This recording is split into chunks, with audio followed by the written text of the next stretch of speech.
Näytän tällä videolla tämmösen puolinutturan. Otan osiot siihen tästä kulmakarvojen korkeamman kohdan mukaan. Laitan tuohon eteen vähän tommosia muutamia hiuksia sen lisäksi.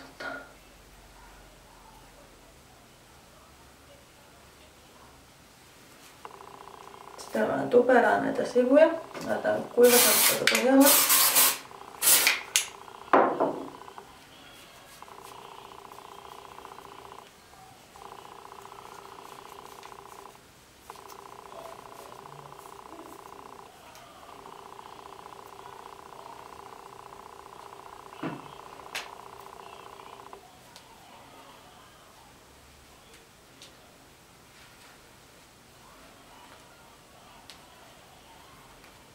Sitten tuutte ponneri.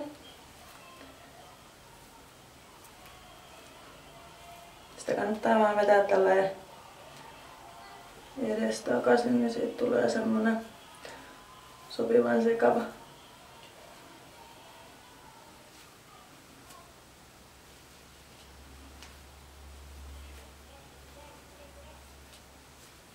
Ja tämän korkeudesta sitten riippuu kuinka korkea siitä nutturasta tulee. Sitten mä vähän tuperaan myös tuota ponnarin latvaa. Ja sitten kiepautetaan se tästä edestä tonne mukaan. Sinne samaan ponnariin se häntä.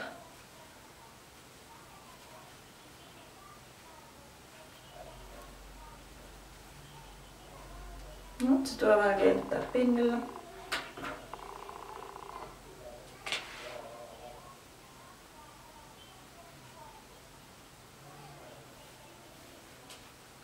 No, sit mä tykkään vähän tuperailla tätä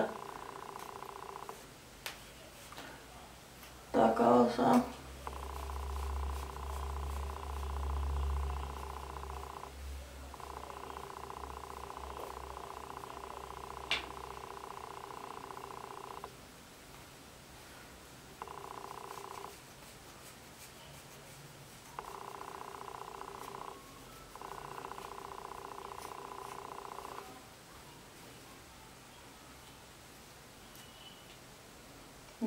Tuossa on vähän liikaakin korkeutta, laitetaan se vielä